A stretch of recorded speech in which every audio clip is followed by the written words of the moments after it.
Hola, bienvenido al canal de Audiófilos y Locos. Mi nombre es Pedro Díaz. Si esta es tu primera vez, por favor considera suscribirte para que seamos más cada día. Aprieta la campanita para que no te pierdas nuestros capítulos únicos. Aquí hablamos de todo y espero que te guste. Estás en tu casa. Hoy te quiero hablar de un reciente viaje que hice donde estuve en Dallas, Texas, y allí fui a tocar como invitado de la Orquesta Sinfónica de Dallas. Pero también, como buen audiófilo, también saqué tiempo para hacer un par de cositas más. La sala de conciertos fue diseñada por el renombrado arquitecto E.M. Pei y Nicholas Edwards de la firma Artec, que se especializa en acústica. Se basó en las ideas de Russell Johnson, el fundador de la empresa, combinándolas con su propia investigación y las del grupo alemán en Gotinga.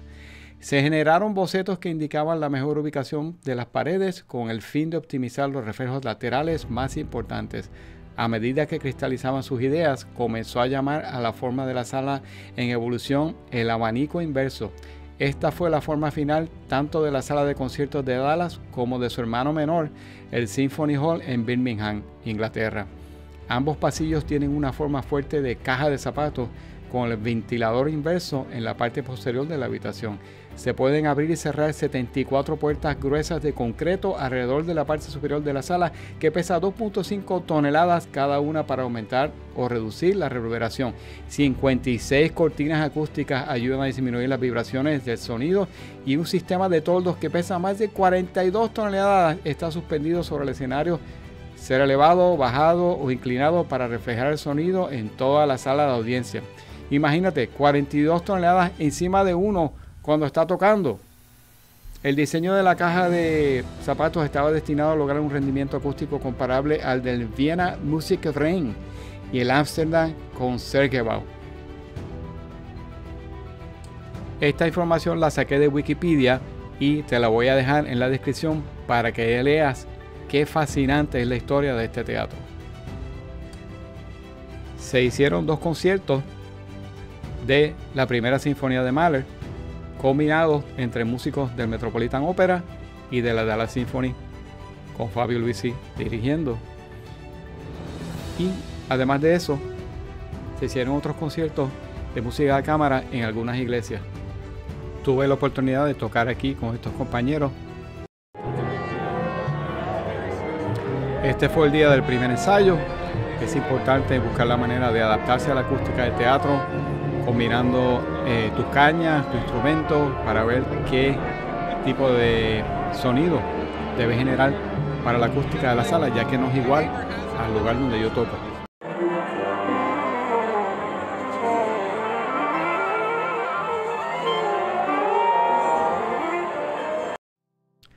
Por supuesto, no pudo faltar la reunión de oboístas de ambos lugares, la placa del director Andrew Litton, del cual les he hablado anteriormente. Este señor estuvo a cargo de la construcción del teatro de Meyerson. Y aquí está el maestro Fabio Luisi, que nos dirigió mucho tiempo en el Met, fue uno de nuestros favoritos y ahora es el director titular de la Dallas Symphony. Pero también tuve la oportunidad de ir a un gran restaurante al cual había ido hace 2 años, que se llama Ten An, y el dueño hace sus propios tallarines tipo soba. Y wow, qué bien comí. Tuve la oportunidad de ir 2 veces separadas. En esta habitación él hace los tallarines soba. Y esos que ven ahí que parecen unas espadas samurái, en realidad son unos rolos de bambú. El sashimi de primera calidad. Esto es una tuna tartar con chips de soba. Y también tuve la oportunidad de cenar con un gran amigo, Carlos Coelho, oboísta y que hace también reparaciones de instrumentos, que se acaba de mudar a Dallas. Sí, yo ahí, profesional, él es profesional. Ajá, pero no digamos que tanto. Gracias. Pero sí. ¿Okay? Gracias. Muy amable. Y por supuesto, estando en Texas, te tienes que comer un buen bife.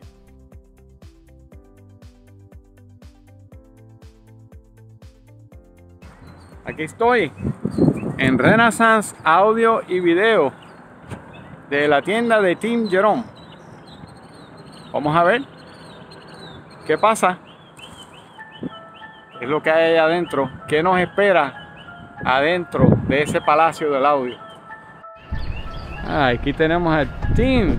Hola Tim. Hello Hola Tim. Pedro, ¿cómo estás? Good. How's your Spanish? It's good? Not good. No bueno. Well, thank you for giving me the opportunity to see your nice video and audio place. I'm glad you're here. All right. We're gonna have some fun. Okay, sounds good.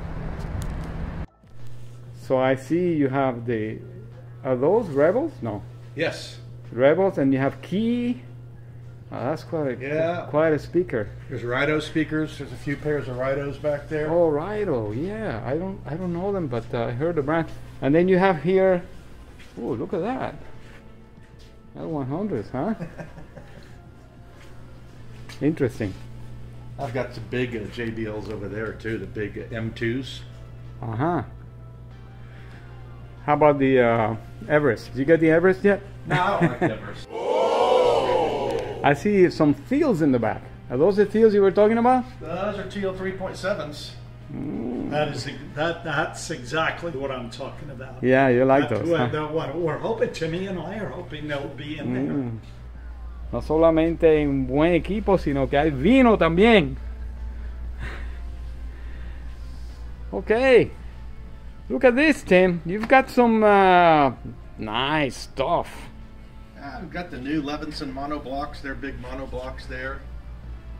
Oh, I see a Bryston 4B. Yeah, exactly. Oh, Bryston. I used to have a couple of those. What is this? Low That's tube the low new tube triads? No. No, that's a phono stage. Oh, nice. Who makes that? An old guy named Jim Fosgate. Oh my gosh. Yes, I know the name. Well, they're using his design now. This company, Black Eyes. Okay. I think they're using some of his designs. That's a Sota? Yes. Nice. That's an old soda. I was going to put some work, put it back together. That's a soda with the vacuum pump and everything. Uh-huh. It's the Sapphire, but I forget the name of the top end version. I see some nice, the Mark Levinson you were saying. Oh yeah. And these are the very interesting key speakers. Yes. Digital. With their BXT. Cardioids. Yes. When you use the active wave focusing on them, you can get a cardioid pattern out of it. That's amazing. Now check out the Jeff Rowland stuff. That's incredible. Yeah, the reason I've got this is a new Taurus, brand new Taurus piece that I'm testing out for a client right now that has key 3s and BXTs. What is it? What is a Taurus? Is it a power supply It's for a the speakers? Giant isolation transformer. So I'm currently running everything. I've been testing it for him to see if it hurts the sound, helps it, whatever. So connecting that, listening to it. That's why I've got cables all going through here for that. You can see here's the Mola Mola Tambiki DAC. That is a little sweetheart. Oh, really? What's the retail on that? It's about 15,000. Only? Great. That's a bargain DAC compared to what else is around here. No Chi-Fi in here, huh? No. Okay, and these are Rebels? What are these? Yeah, those are salons. Right.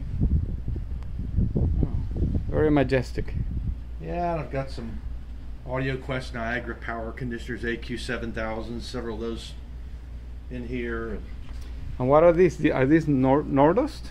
Those are the Odin 2 speaker cables from Nordost. I don't think I need to ask how much they are. I think I have an idea. Yeah, they're kind of expensive. There's a lot of the fun stuff there. I've got the new Orender W20 SE, which is an incredible sounding piece. Yeah. Is it a streamer?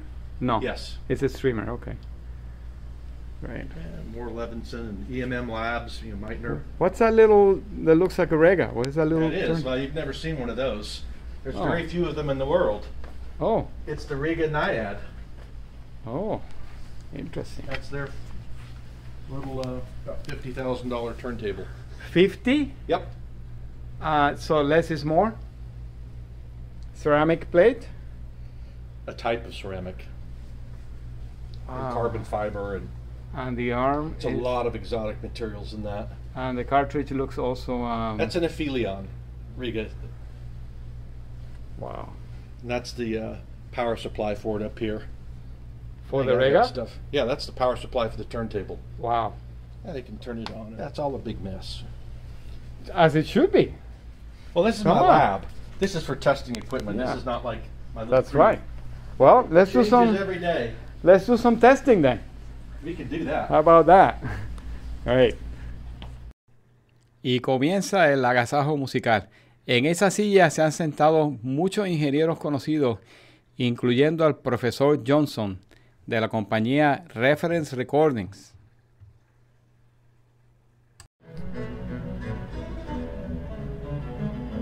Switch to, well, the air conditioner's on. I'm going to put on something else. You know, Pedro,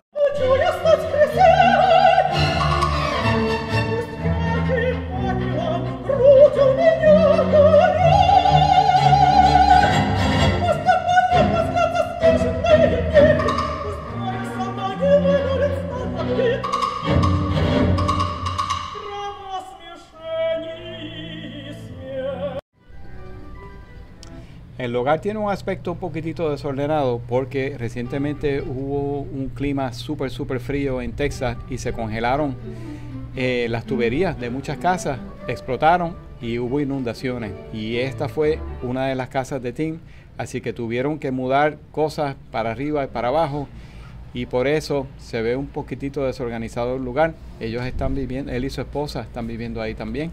Yo le prometí que no iba a poner esto, pero quería que vieran el piano. We've got a theater right there, but it's... Really? We've got the pipe organ. Yeah, we're using the Jeff Rowland 825 power amplifier. It's about 400 watts per channel. And you see you've got a separate DC power supply down below. And you can see the cables. I don't know if you can get back there and see it all. That's kind of cool. There's big umbilical cords that connect the DC supply to the main amplifier. Oh, wow. So two separate chassis separated by Delrin balls. It weighs a lot. It's not fun to pick up. It looks like art. Yeah. Yeah, it's quite pretty.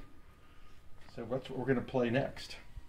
Great. And we're going to play it on these Rebels. Yes, Salon 2s.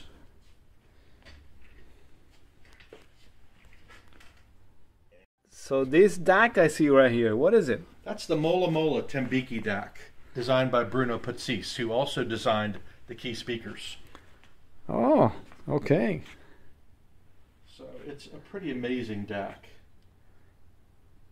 It's How is it different from other DACs? It's completely designed from ground up. Bruno designed the D-Day converter for it, so it's not using anybody else's chip. It's his own discrete D-Day converter, and it's the best measuring DAC on the planet. It goes way down low and immeasurable in noise floor, lower than a audio precision can measure. So the people who love measurements are really happy with it, but the people who listen are really happy with it too. So yeah, we know some people are happy. Yeah, well, that's good. So, and what kind of is it like a ladder DAC or DSD? DSD. Oh, so it's like a software based or something like that. It uses FPGA. Oh yeah, I always like FPGAs. Programmable gate arrays. Yeah. So it's really pretty slick. Yeah, those are always the best. Like other companies like Chord and they also use that. Always the best. It's just, I mean, if somebody really knows what they're doing, and who Bruno knows what he's doing, Chord does a nice job. You look at a couple of the companies. The implementation. DCS, they do a nice job with their DACs. I mean, their Ring DAC. Yeah. We'll get the. And this says conductor, Jeff Rowland. Is this that's his latest phono stage, and you can use it with its built-in. It has a separate power supply. It comes with a DC power supply, or you can use it with their ultra capacitors, supercapacitor power supply, which is what I'm using it with. And you can configure it for 4 different phono stages, essentially 4 different inputs. And you can choose what kind of inputs. I just chose 2 because that's enough. I chose a standard one, and I chose one with an amorphous core transformer. Because amorphous core transformers just have a little different sound.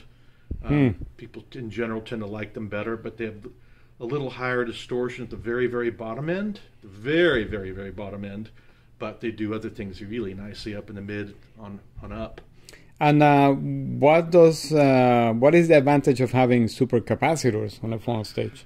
What that gives you for its power supply is that it works better than batteries.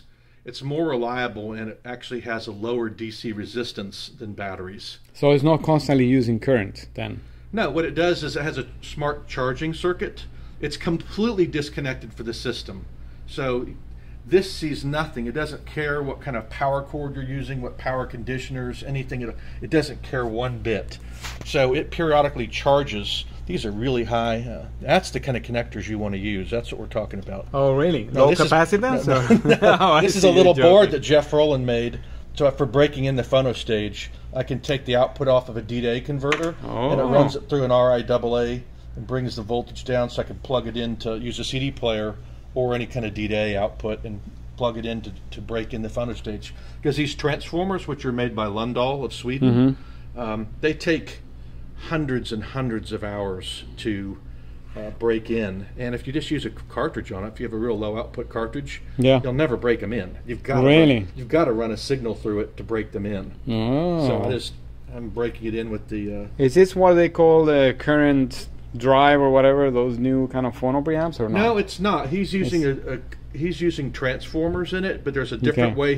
It's never been done by anyone. The way he's utilizing it with the transformer.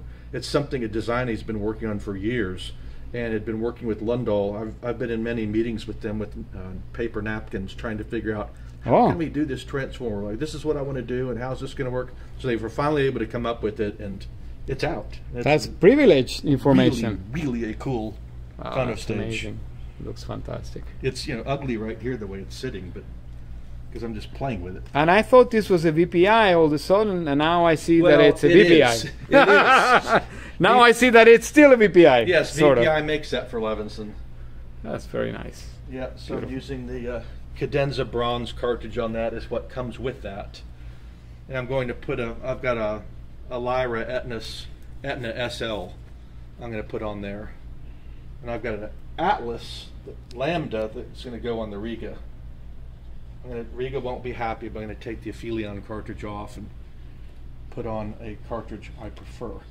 Hey, well, you're a dealer. You gotta show different products. Sure. Hola, mis audiófilos. Aquí estoy enfrente del hotel esperando el Uber que va a venir a buscarme para ir a la tienda Josey Records. Josey Records, una tienda muy grande. Oh, ahí creo que está mi Uber. Yeah, music, like LPs, you know. Do you listen to music? Oh yeah, I listen. You like Elvis? I like Elvis, yeah. Is that your favorite? Huh? Elvis, you like Elvis? No, yeah, that's. Sometimes I listen on the radio shows. So, Yeah. I like to listen to vintage old songs. Yeah. Yeah, I like to listen to records, LPs, you know, vinyl. Oh, is it? It's coming back. Everybody's buying records again. Oh, record. Oh, I didn't know. Yeah. They were very popular. I know my grandfather had a lot of those records. Yeah, your grandfather. Yeah, he used to have, was he not, attic in the house. And your father too, or not? Just grandfather? My father likes it too, you know, but People are buying them again, and they're also printing them again. Yeah, they become popular probably. Yeah, you can buy new ones. Oh, really? Yeah. Yeah, new one probably. You can buy. Do they have machine for it? Music? Yeah, you can buy the turntable also. New one they build? Probably they make a new one, I bet you. Yeah, they're making new ones, all kinds. Better quality, high. But I like the old one, like. Yeah. Aquí estamos, al lado de la autopista. Está Josey Records. Vamos a ver, tiene fama de ser una tienda muy grande. Vamos a ver qué pasa. Ahí llegó UPS con más discos.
a comenzar a ver qué puedo encontrar yo aquí.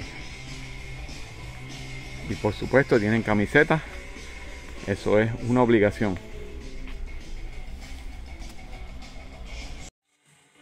Estoy un poquitito sobrecargado, no sé por dónde empezar, hay demasiado, es increíble, de verdad, pero he conseguido hasta ahora algunos.